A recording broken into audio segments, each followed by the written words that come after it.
Joining me is a very special guest. Adam Lolacher is a filmmaker, actor, and writer. And he's here today to talk about his successful career and how he maintains a healthy lifestyle. Welcome to the show, Adam.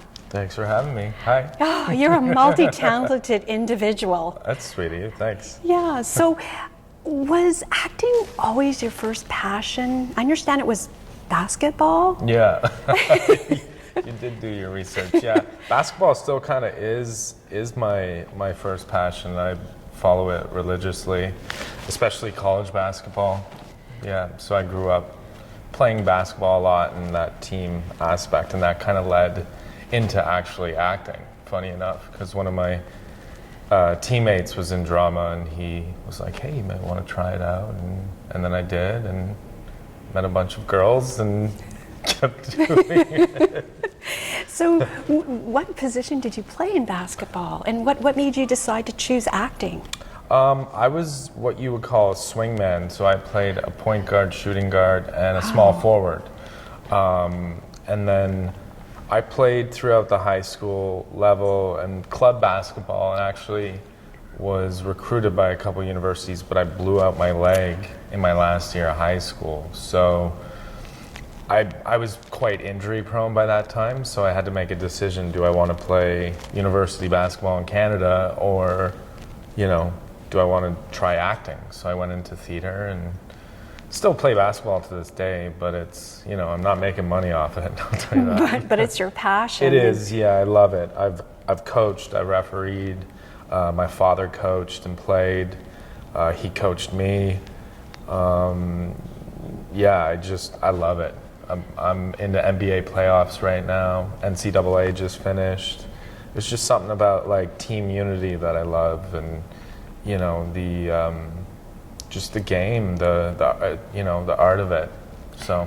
And it is an art. So Adam, do you find being a professional basketball player or a high performance athlete, do you think it was easy to transition into becoming an actor? I think there's a lot of similarities, like with regards to being focused and the discipline and taking time out of your day to learn lines and do character study, and it's just like going to the gym and working on your jump shot, right? So a lot of similarities. I got made fun of a little bit from friends and people in the community, like where I grew up, because they're like, why aren't you sticking around with basketball? And I was a bit of a shy kid, believe it or not. So shy? Yeah. I still am sometimes, but the theater world and the acting and the doing improv and going to class and really helped me get out of my shell, which is something that basketball did as well when I was on the court, because I actually would just focus on the game and I'd forget about everything else, right? So I was, what you could say, I was in the moment, connected, playing basketball. So I got that with acting as well, theater. It took some time.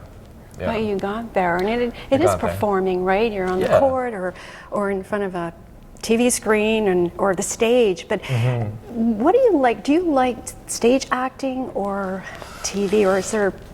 I love it all. I mean, there's nothing like the rush of being on stage in front of 100 people, and it's the same thing for film and TV as well. It's just a different way of presenting that piece, if you will. Like theater's like swimming, and then I find film and TV is like being in a sauna or a hot tub. It's just a little bit more relaxed and grounded, I guess. But they're all challenging.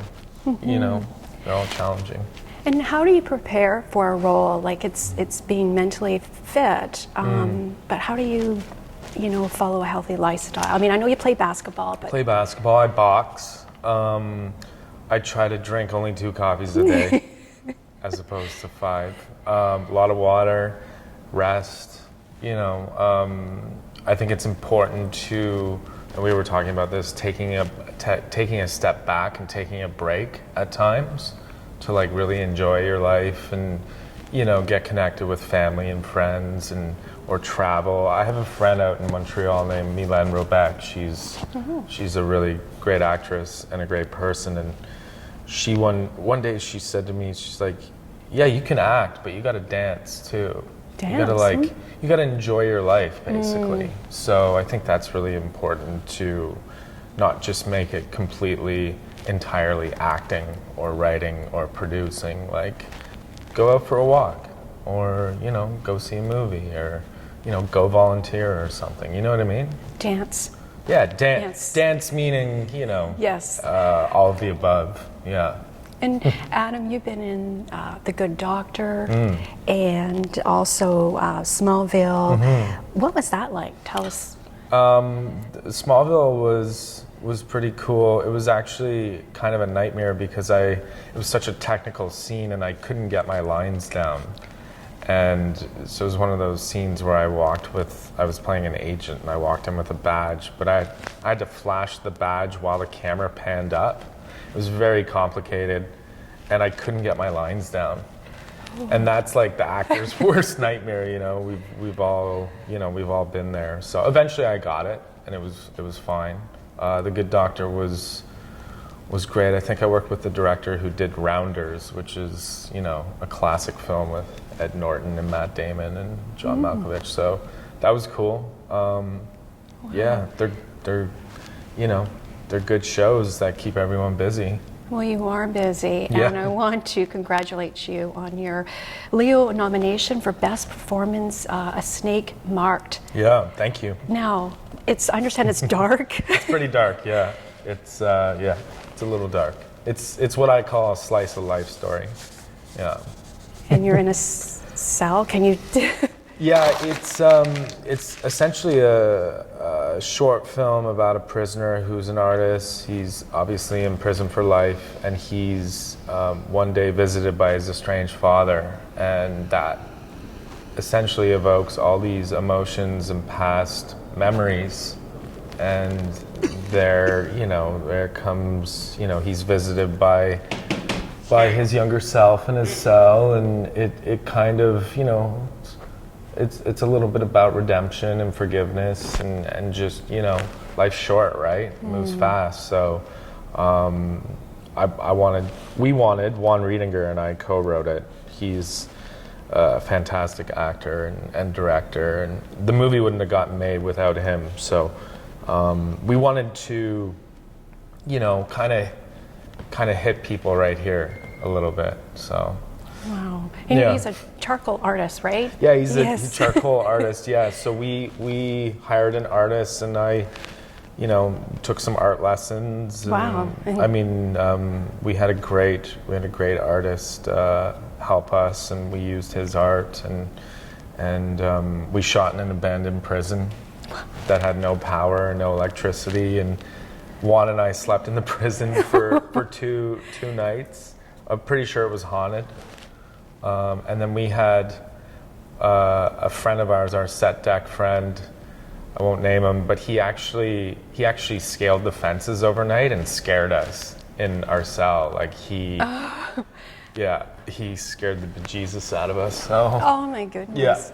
Yeah. And so you play Snake. I play Snake, yeah. Yeah, which is loosely based off an actual real prisoner that I've talked to for various years. I don't know where he is now. We've kind of lost touch, but it's more of a portrayal of this character that actually kind of exists out there. So he was kind of the inspiration. Yeah. And now I'm writing a feature. So. And now that is all in Madonna, or is that different? All in Madonna is a short. No, it's not a short. Sorry. Blah, blah, blah. All in Madonna is a feature that I just shot over on the island. That's a Telefilm-funded Talent to Watch project, and it's directed by Arnold Lim and produced by Robin Chan and Anna Delara. And Melanie Rose Wilson is in it, and Shaughnessy Redden, and some really good actors. Sometimes you just look at the cast and you're like, wow, these people actually are from this town. So it's a small town kind of drama set on Vancouver Island, and yeah, it was really fun. It was nice being out in nature the whole time, but it's also quite dark. I'm sensing a theme here. So tell us about the feature you're writing about. The feature I'm writing, is based off the short film A Snake Marked. Oh, okay. So I'm writing a feature version of that right now, but it's going to be completely different. It's Can't wait. Yeah, it's going to be it'll be dark, but it'll also be, it'll have some humor, and it's small town, gritty, kind of character driven. So yeah. So tell us, you've actually won a Leo. I have, yeah. That was for it was an actual grad project at SFU, directed by John Thomas, who DOP'd A Snake Marked, and Andrew Gillingham, who they co-directed this film called Plating. And that was in 2013, 2014. And that's a dark one. It's actually about a man who is released from prison and becomes a cook for prisoners, and he basically creates and preps prisoners' last meal before they're executed. So there's a prison theme correlation there. But yeah, that was a fun project. They weren't going to submit it to the Leos, and I made them. And it got some love, and it was very humbling, and I think that was the first time I went. So congratulations. Yeah, thank you. That. And also, what do you prefer? Writing, acting? What is it that? It's a tough one, because you can control the writing and more the producing. As the acting, you audition and it's kind of out of your hands. I love writing and producing things that I can act in. So I think that's kind of my path. I love my agent, hi Michelle, and auditioning and working and all that stuff. But I found I've always been kind of a wild card in Vancouver. Yeah, and it's not a bad thing. It's just I feel like I don't necessarily fit the mold in certain genres here. So I've decided to, write and create my own work. So Ben Ratner taught me that. That's wonderful. So Ben's a good guy, yeah. Well, you're multi-talented, and if people want to get in touch with you, where can they go? They can go to Instagram, I guess, at Adam Lolacher actor. Yes. I'm not going to give you my phone number on here, so I'm on Facebook, and I'm repped by Michelle Gauvin and Nicole Shawcross at Performers Management. I don't know. I guess I got a YouTube channel. I don't know. There's a way to get. Yeah, there's Instagram. a way. I'm pretty sure I'm the only Adam Lolacher that acts, although there is another. Produce. Yeah, and writes. Writes.